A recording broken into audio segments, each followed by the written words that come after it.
Hey, I'm Jennifer Page, and you're watching Eclectic Arts Media.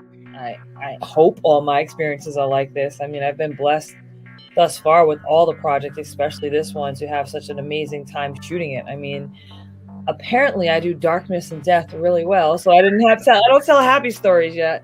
When I did the vocals for the chorus of the Phantom of the Opera. Hello! Hi, Chloe. How are you? I'm so good. How are you? I'm doing really good. A lot of times, if you're like in the pit as a 410 person, that is not fun. Okay. Someone was just leaving the bar with a beer, and then there was this opening, and I just felt myself climbing onto the bar. Can you let us do that? Like, absolutely not. It feels kind of like we were laughing about it last night, a family band in a way, because, Yeah. you know, and that's really exciting as well because, you know, it feels a little bit more like home when you're on tour and stuff. And even the thought of it seemed insane, but I thought, yeah, maybe let's give it a go. I wanted to look exactly like they looked on the cover with their big permed hair and their chokers, and like they were so badass and so cool. I like to make cosplay and play games and watch cool shows and stuff. It weighs probably twice as much as I do. And the moment I stepped into the ring, I knew that that's what I wanted to do. 24 years I've been wearing school girl uniform. And you're watching Eclectic Arts Media. Well, good afternoon, good evening, good morning, wherever you are in the world. I'm Mark Sugiyama from Eclectic Arts Media, based here in Seattle, Washington. And thank you so much for joining me on this Wednesday, the 19th of June, 2024. For those here in the U.S., happy Juneteenth, which is the emancipation of the last Black slaves, which was specifically in Texas. So we started this as a federal holiday at least a couple years ago, and I know most of the places, if it's city workers or the post office or banks, the usual suspects were closed today. Schools are closed today, and quite truthfully, I forgot until I was writing out my intro, but not to make small of the importance of the holiday. So again, happy Juneteenth, everybody, and I would like to thank Autumn Rain for last joining me. It's been a minute since I've been here in the live stream world. Not for in terms of scheduling things. I did have a few people that had to move things around, so I do have other things coming up. But Autumn was great to talk to. She was in the part of the video intro, talking about all the things she loves to do, including cosplay. And speaking of which, so if you'd like to know more of what I have coming up, please follow me as Eclectic Arts Media, one word, on Instagram. That's where I post everything first. And then some of that information migrates over to other social media platforms. And if this is your first time joining me on my YouTube channel, if you could do me a huge favor, please hit the subscribe button as well as the notification bell. And if you're over on the Twitch side of things, if you could follow me over there, that would be wonderful as well. And if you're feeling super generous and just want to support the channel or support me or both or what have you, there's always a PayPal me and a Venmo link in every YouTube description. It also is my birthday on Sunday, so if you'd like to toss in a last minute dollar from my birthday, I would not say no to that. I have no shame whatsoever. But this service does cost me money every month, as most of my regular viewers know. So anything you do helps me keep this channel alive and puts things into the backdrop, and anything else that I do in my technical gear here that I have. But anyway, that's only if you're in the position to do so, obviously. I don't want somebody trying to overstretch their means. Okay, my guest today is a powerhouse vocalist, musician, and songwriter. She has been entertaining fans for many years with her brand of melodic rock and hard rock. Her new album, Another World, was just released this month on June 7th on Frontiers Music. Please welcome to the Eclectic Arts Media virtual studio, Issa. Hey, hi, how are you?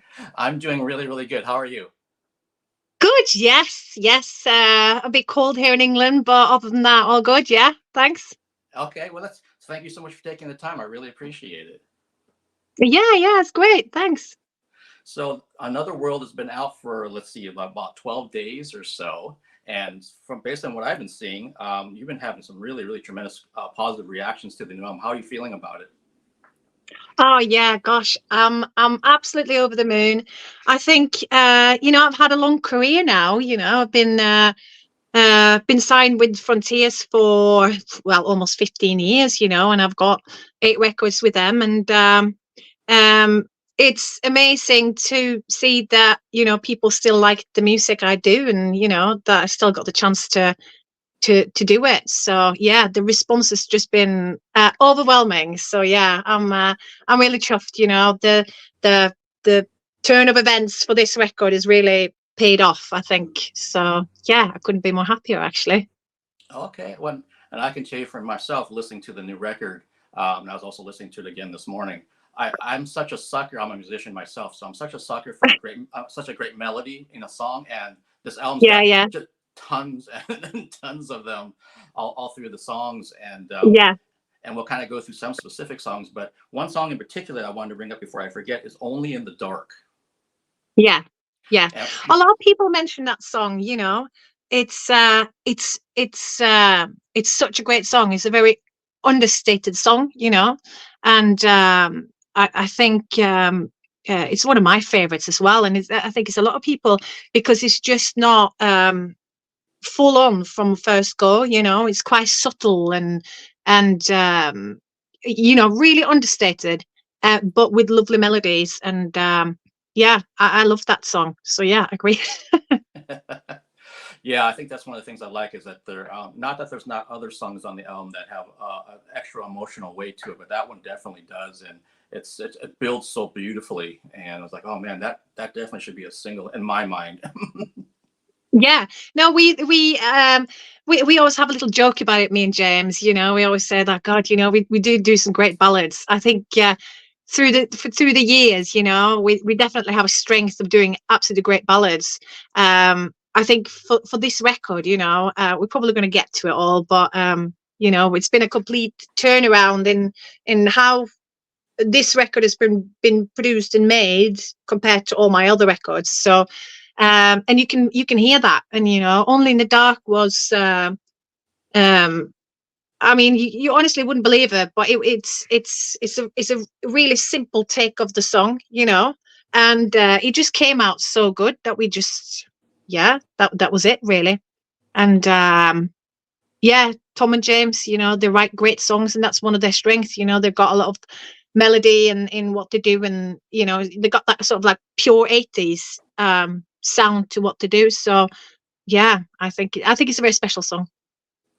Okay, and yeah, so let's kind of dive into some of that aspect when you're talking about the you know, the 80s melodies and the songwriting. And so when a song, like if we use Only in the Dark as an example, when the song's presented to you, is it pretty much like completely informed, like the melodies are all there, everything else, and the lyrics, and you just come in and sing it the best you can? No. Or... Not always. So you know, I don't know if you know, but my husband is James Martin, and he's got his twin brother Tom, and you know, they've known for writing, you know, great AOR songs, you know, through the times. So you know, how it works in this house is James will sit and work on a song in here actually, and you know, we got a living room in there, so the doors are open. You know, we constantly sort of, everything is very open. And you know, we often put it on in the car, so you know, we can start with some melodies and bits and pieces, and then it goes in the car, and then it's trying to find some nice melodies. And you know, I think, you know, he would take some not inspiration, but we, you know, we kind of nin on it, you know, like, you know, you try to kind of find out what works, and sometimes you hit on something really good, and just work from there, you know, get the right keys, and you just sort of work around me. And I think that's been different on this record, you know, because everything has been worked with them, with my family, you know, and that's completely different.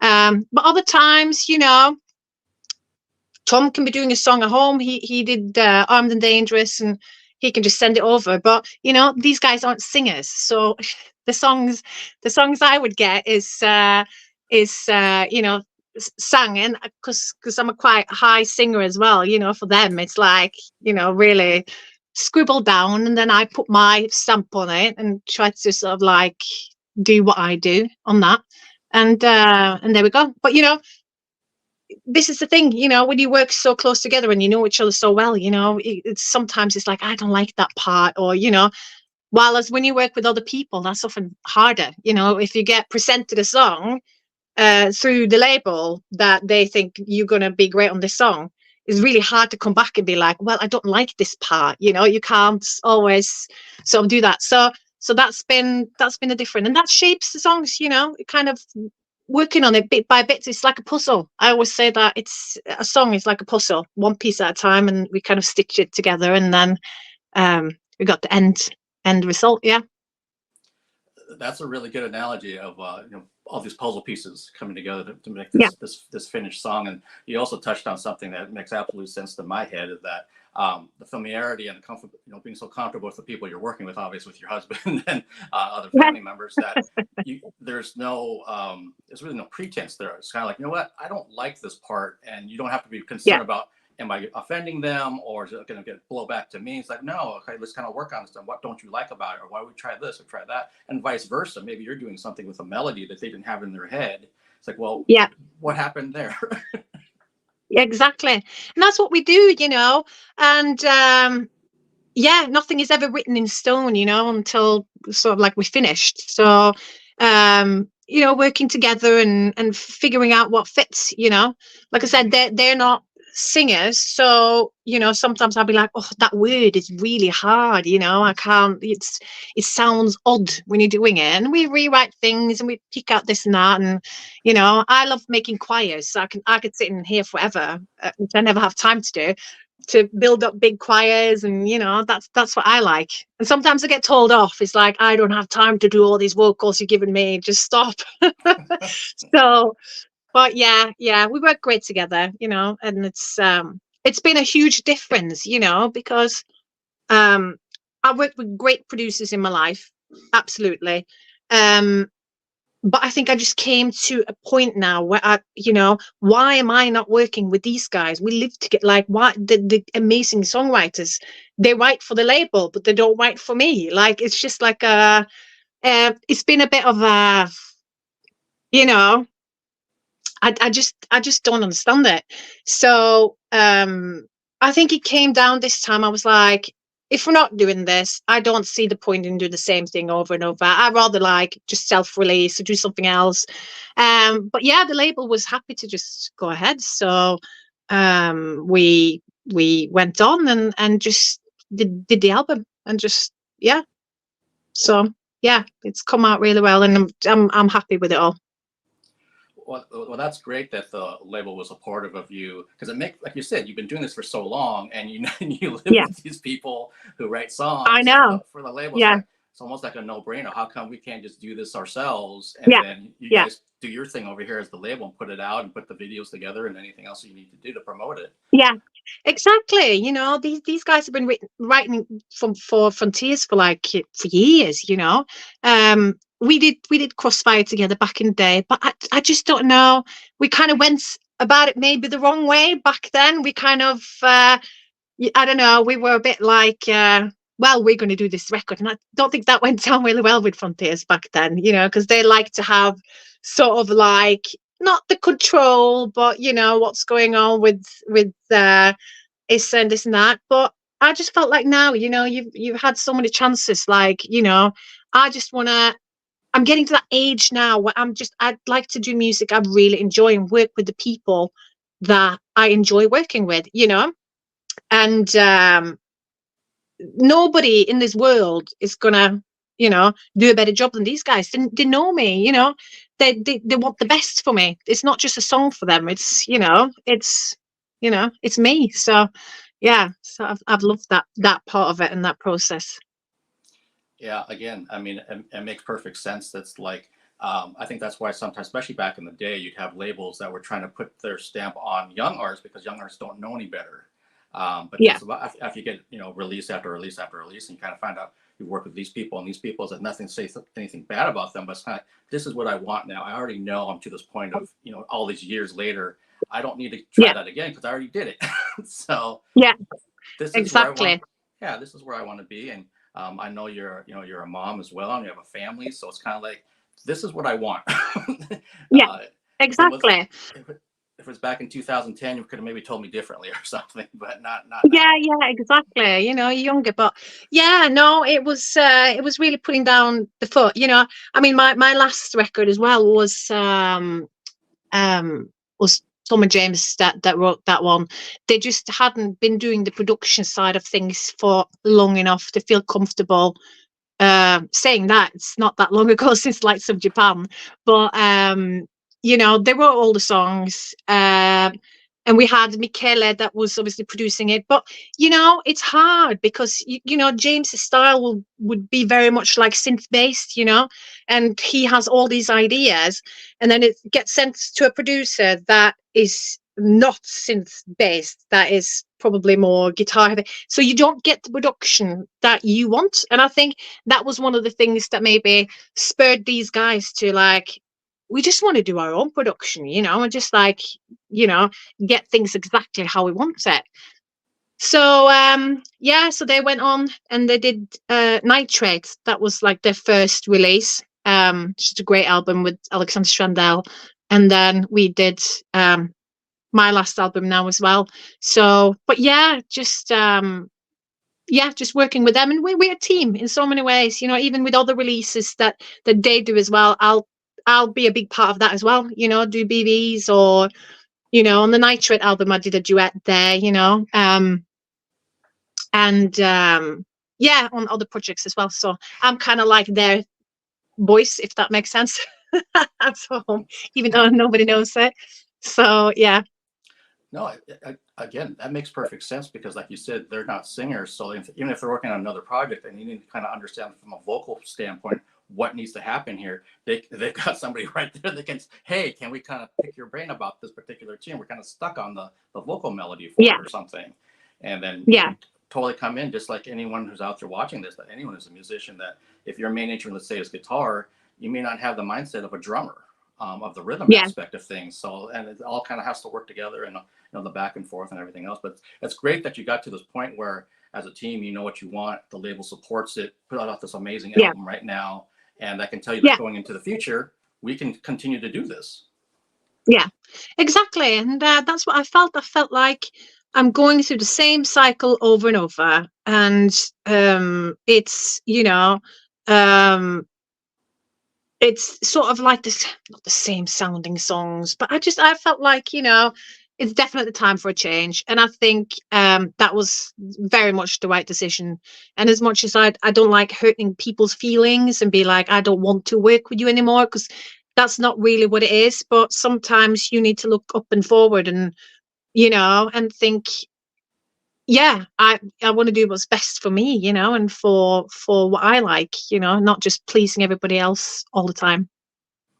Absolutely. And I mean, how many, if you look through music history, how many bands have maybe had a really strong partnership with, say, a producer for, you know, many years, and then eventually get to this point, like, you know what, it's nothing against you, it's nothing personal. So I think we kind of want to move in this other direction now, and kind of maybe even explore, just to kind of see, we have enough ideas in our head of where we think we need to go with the music, and you know, it's kind of run its course. Doesn't mean I won't come back to it somewhere down the road, but right now, this is where we're going, and hopefully you know, can understand that and accept it and cheer us on, kind of a mentality. Definitely. And you know, it's been lovely, you know. It's been understood, you know, through the label and through other partners as well. And we all are friends, and we all speak to each other, and you know, yeah. So it's been good. I think people understand this. Everybody in our scene that's kind of been working with me or doing records, you know, I'm sure they've been thinking the same, like, you know, why aren't these guys, like, you know, doing some of her songs and bits and pieces. So yeah, so it's been really good, even though we have worked together over the years, you know. We did Crossfire, there's been songs here and there, but it's still different, you know, just working on home base. Okay, well, and when we start talking about Another World, some artists write, they have bits and pieces of songs, so they have like a whole, like, just a catalog basically of ideas basically sitting somewhere. And other artists that I've talked to specifically write like 11 songs for the new album. Where were you on for this new album? Yeah, it's funny you say that. I just talked to a friend the other day, and he said, my God, you guys, you know,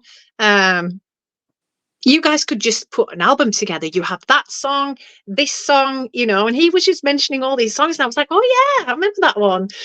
So we have loads in the back catalogue. On this record, we started from scratch, weirdly enough. I think we had one song, and it's quite funny because we had this one song. It was called Serene, I think it was called, and we this song had been pitched to Frontiers maybe 7 years ago, like a long time ago, even possibly even more.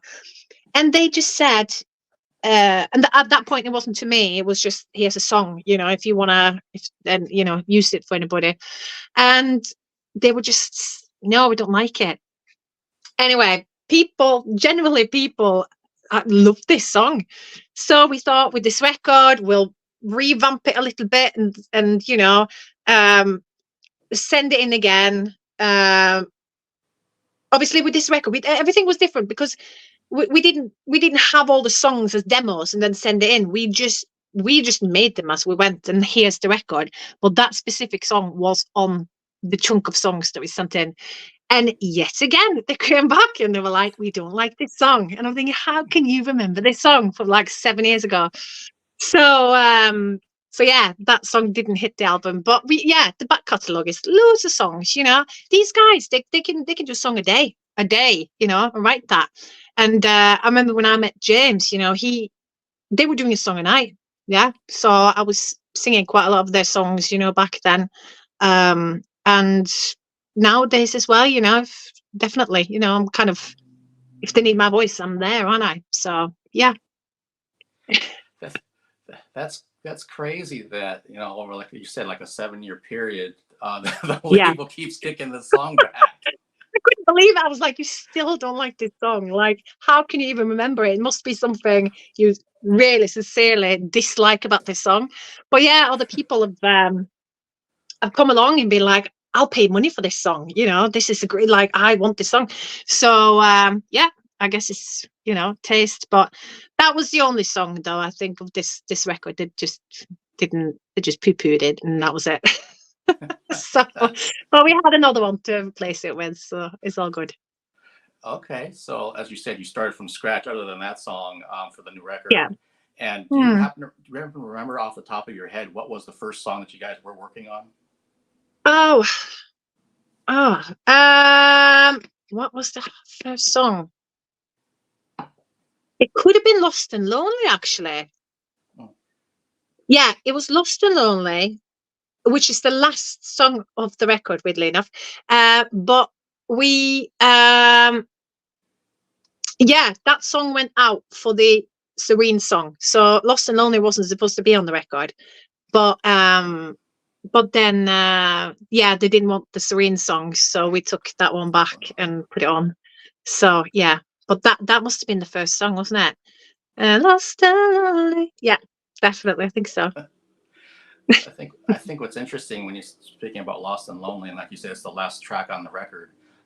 When I saw the title, I pictured something kind of like slow and maybe almost balladish, just by being lost and lonely and wandering the streets or whatever. And then it's not that kind of a song at all. No, it's not. No. So that's the thing, I think Tom is more guitar based. James is definitely more on the synth side of things.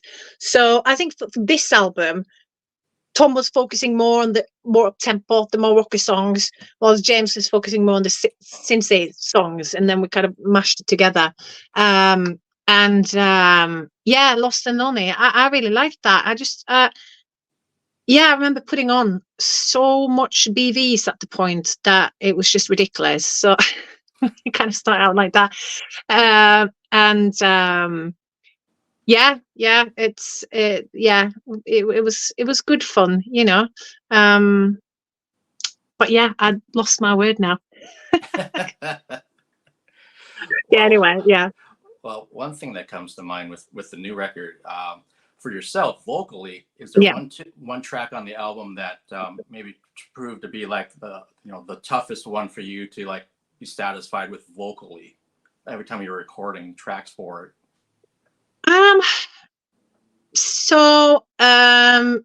What we did different on this record was we obviously we tried to keep the keys a little bit lower this time, not of any specific reason other than we didn't want a record that was constantly up there all the time. That makes people as listeners it gets too much for people. And sometimes I think I've got that voice that if I'm always up there, it gets a bit exhausting. So I think that was more a challenging thing for me to sort of, mellow down a little bit and just try and kind of, you know, I've always been quite strong in my upper register. So going down to be further down in my register is sometimes more challenging to make it sound fuller, so that was more challenging. Obviously, on all the songs, I like to put my high bits and mix it up and this and that, but like Only in the Dark as well is a very low key song full of emotion, and that's different. But I think it's come out really well. But that was one of the things we discussed when we were doing this record was we don't want it piping hot all the time, and try and do things different, so that's, I think that's given the songs more depth, and they sound, when you go up, it really does sound like you go up instead of lingering up there all the time. So that was definitely more challenging, I think, but it's come out really well. Yeah, absolutely, it's come out really well, and that's an interesting point about having the vocal variance of like purposely saying, I'm going to try to not be in this upper register head. I'm going to be here in the mid range part a little bit more. And it reminds me of my own singer when we were doing it as a duo. She was strong in the mids, but she wasn't strong up here in her own head. She was actually fine up in the highs, but to her, she's like, oh no, I'm not. That's not my strength, Mark. And so, well, let's kind of work on some of these songs that are up there and kind of see if you get comfortable with it. And eventually, she did. But it was not what she wanted. She definitely wanted up there. And I'm barely a vocalist, so I wasn't trying to push her too hard. But I do understand that kind of thing. Like you said, if you come in piping hot up here the whole time for all 11 tracks, then people actually start to tune it out a bit. Yeah, that's the thing. So we wanted to make a record that you can actually just put on from start to finish, and it's not one of them that you kind of have to turn off because it gets too much or too boring or this or that. We wanted to do a record that was full of melody, and that would be easy listening, but have that rock feel, and have that 80s feel to it. And a lot of my previous records have been quite heavy on the guitar front, and not as heavy. I know that sounds stupid because Alessandro Del Vecchio, he's a keyboardist, majority, but it's not in the same sort of style as what James does.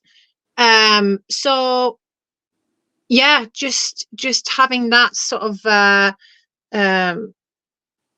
feel, from these guys, and they're doing great on their own instruments and stuff. So yeah. Well, yeah, I think, again, the way you guys have this album, even the track listing of how it's put together, that makes perfect sense because it adds to the variance of what's going on as a listener. So if you have that thing going from song 1 through song I Will Leave 11, then it's just like it kind of takes you all over the place instead of just being stuck in one corner.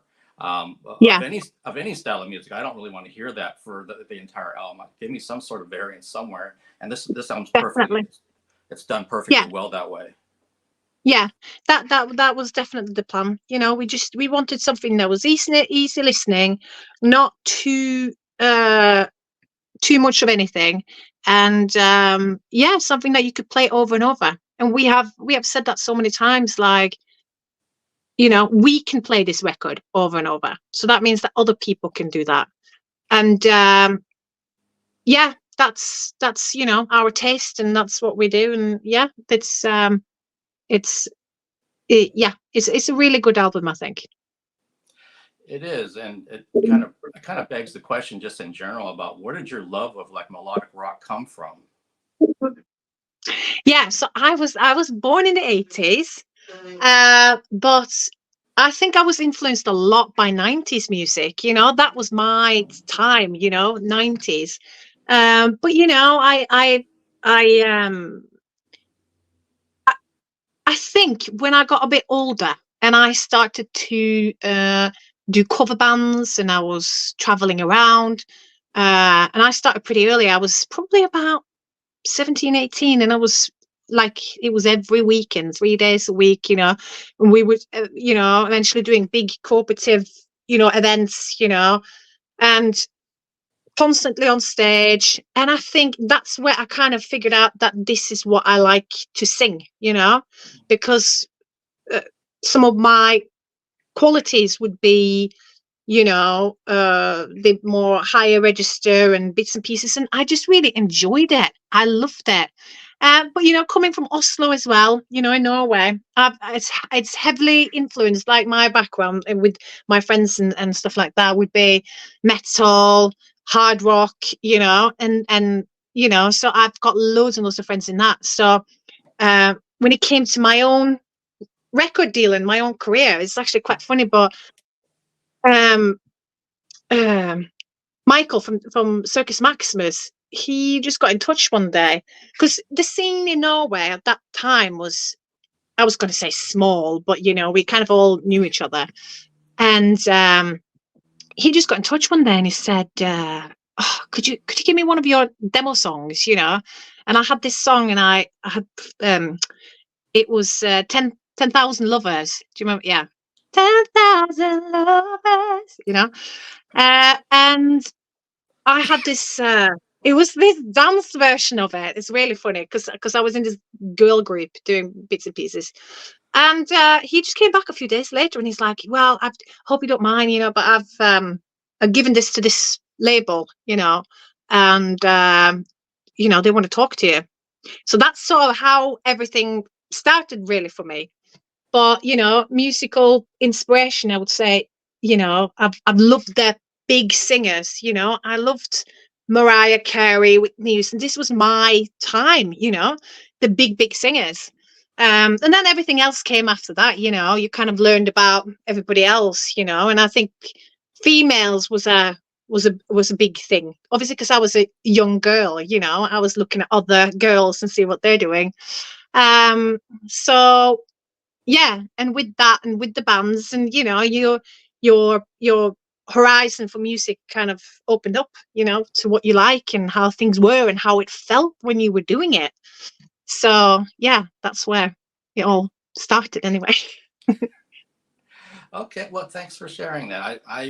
So I'm like a decade earlier, so I was born in the 70s, and then so the 80s were like my period of time for sure. So yeah. When I hear anything that's AOR or melodic or whatever, it definitely takes me back. And I'm also a metalhead as well, so there's all types of different music. Yeah.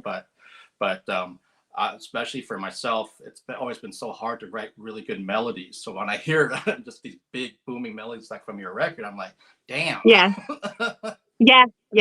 And that's one of the strengths from these guys, it's really important, and every song has to be great melodies, great lyrics, it has to be not just some sort of rubbish. And we talk about that often, we hear other songs and it's like, and we can sit there and be like, that's either bad English or it just sounds off or it doesn't have any meaning or, but that's, not because we're picking on other people, but it's just an educational sort of, you learn from everything you hear, don't you? And, yeah, and I think as well, these guys are twins, they feed off each other and they're definitely the most honest to each other, they'll be, hell going on sometimes over songs if they're not right, so they disagree about things. But yeah, it's very important. And for me as well, I love melodies and when we do a song, I as much as it's never written in stone, it's sort of like a sketch. And then I go in and kind of do it my way. And then we kind of meet in the middle. Sometimes it doesn't go down well, and other times it's great, But yeah, melodies are hugely important. And I think, yeah, you want to make songs that people can remember. Like if you can't remember a song after 5 minutes but just been played to you, then it's not that great, really. So yeah, that's the aim of the game, Yeah, no, that's interesting. I'm thinking back to this a long time ago that Gene Simmons of Kiss had talked about that if he can't, like, if he doesn't have an interest to hear something past the first 15 seconds of any song, then there's something wrong with the song. So it should immediately just kind of grab you, whatever that is about the song. It's just like, boom, I want to listen to more of this. And that's how he would go through demos that got sent to him. Boom, boom, It's boom. got to have to be, it's got to have to be something that captured you in, you know. If it's lovely sort of like melodies or riffs or vocals or, you know, the structure of a song, you know, that is hugely important. You know, people, you want people to remember a song. And you know, I've got the radio on all the time, and I'm like, sometimes there'll be a song that comes on and you just instantly have it, and it's like you'll remember that song. But a lot of the times there's songs that you're listening, I'm thinking I couldn't repeat the chorus, and it's only been 3 minutes since I heard it. So, you know, that's what we aim for, I guess, you know, to be remembered. You know, if you can get remembered by people, then, you know, people might share your songs around, and, you know, there might be something going on. So yeah. Absolutely. And again, for me, it's a lot of a bit of test of time that, you know, I can think of a song from the 80s and I can still sing the lyrics or sing the melody. It's like, that was 40 years ago and I can still do it because it had that kind of impact. And if you're into other styles of music, it'd be the same thing for, you know, a country song or a folk song or something from the blues, that if it's that good, boy, it just keeps on going. Versus you might have a bunch of other things that get, and like in my case as a media person, gets sent to me, and I'm like, I can't tell the difference between this one to this one to this one to this one. And so that's really bad if it all sounds the same from 4 different artists. Yeah, that it is, you know, because I mean, to write good songs these days, I know from being married to James and seeing him and his brother, it's a real passion. I mean, a real passion for music and for this kind of music. I don't think anybody that just kind of pops up and wants to write some 80s songs, it's much harder than that. You know, it's a real passion. It's a real invested interest in this particular music. So, you know, yeah, I've just seen them over the years, and I know how hard and how much you have to work on, you know, getting to that stage. So, you know, it's not easy for people to do this sort of music. Yeah, no, not at all. And like I mentioned earlier, it's always been a struggle coming up with those type of melodies myself. And people that make fun of the genre don't understand that if it's so easy, then okay, let's see you create this perfect AOR. You go and do it, yeah. Yeah, okay, I'll give you a day and let's see what you come up with or whatever. Yeah, exactly. No, it's hard, you know. I think one of my strengths is definitely more melodies.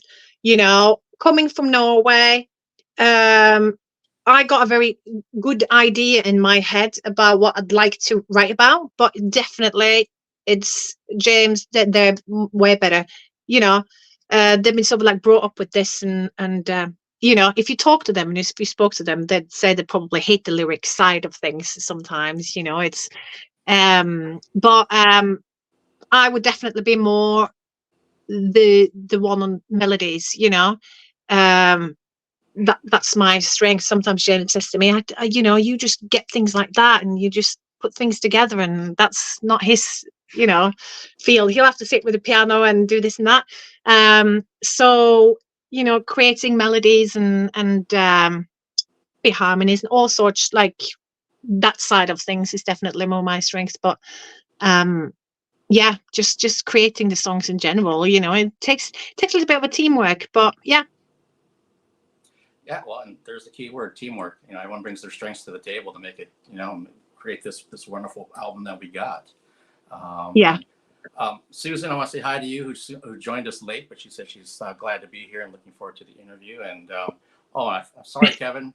Kevin joined us a while ago and said he's really looking forward to the melodic rock part. Yeah, so Susan just says hi back to you.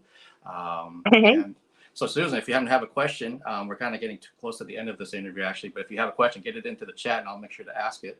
But in the meantime, so you've had 2 music videos. There's a third visualizer video that's also been put out for the new album. Is there something Yeah. else coming up to help promote this, or where are we at with things in the next 6 months? No, so we actually were considering doing a video to Only in the Dark. That's sort of like up in the air at the moment, and make an additional video to it. You know, if it was up to me to begin with, I would have loved to have that as one of the singles, but you know, a label, they think differently to what we do, and that's a no-go. That's like, we don't do no ballads for, you know, for singles. So we might do a video on the side. I think, you know, with this record, all our budget went on the first video basically, and we had such a little time. It's actually the label came to us and just said, we need your video like within, was it 4 to 6 weeks? And I'm like, oh my God. And my video guy, you know, he's a busy guy. So we managed to do Armed and Dangerous pretty quick. And the other video was sort of like just cut out bits and pieces, and we kind of stitched something together there. But, you know, I'd love to do a video to Only in the Dark. So, you know, up for suggestions though, if anybody has any ideas. But yeah, it would be nice to do that. Yeah, and obviously that was one of the songs that I started off this interview with, so I would love to see. Yeah, I agree. Yeah. I'd love to do that. So it's very much up in the air. It's been talked about here whether or not we should just do that. Yeah. Is there any chance of maybe doing, like, I don't know if it needs to be an acoustic version, but just some sort of performance version of that song as a video? Yeah, we did think about that as well, or one of the other songs. Definitely do like an acoustic, even like a live version of it. Yeah. So yeah, it's we're discussing it all. You know, we kind of we don't want to sort of like just end it here and that's it. So there might be a few bits and pieces that's going to come up in the next sort of next few weeks, I guess. But you know, we're definitely trying to put it together. Okay, all right. Yeah, keep your eyes out. Yeah, Susan's saying that she enjoyed the Armed and Dangerous music video a lot and was looking forward to more, and loves seeing women in this field thrive and inspire others. Yeah, that's lovely to hear. You know, I've been around the block for quite some time now, so I'm exactly the same.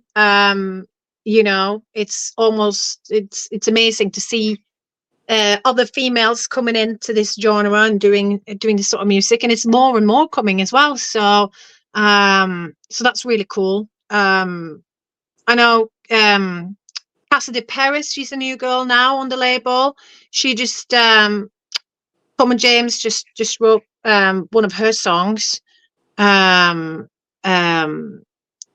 Yeah, The Midnight Desire it was called. It was actually a song that I was very much wanted to be one of my singles. But we also have this thing, like, listen, like it's almost like this. Listen, she's a young girl.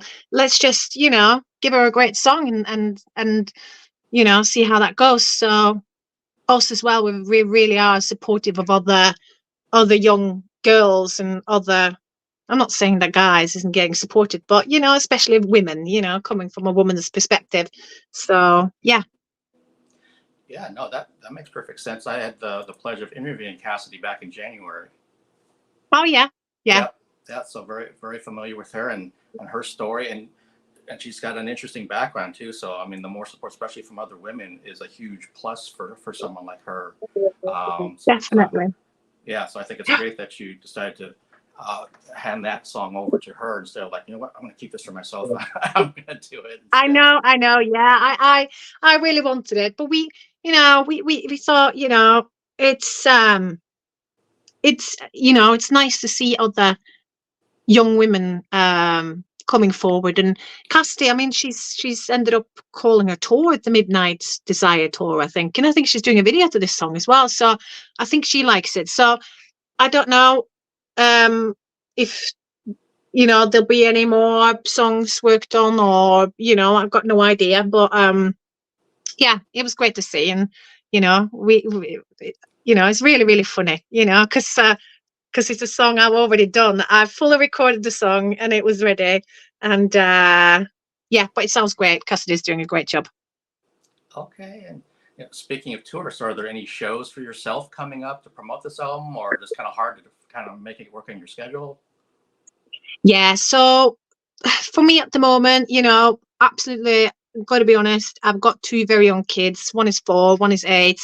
And it just makes it really hard to do touring at the moment. But I'm up for any festivals that would come along or anything like that. I'm fully up for that, and so would these guys be as well. But we sort of come from a place where we don't have a large family network around us.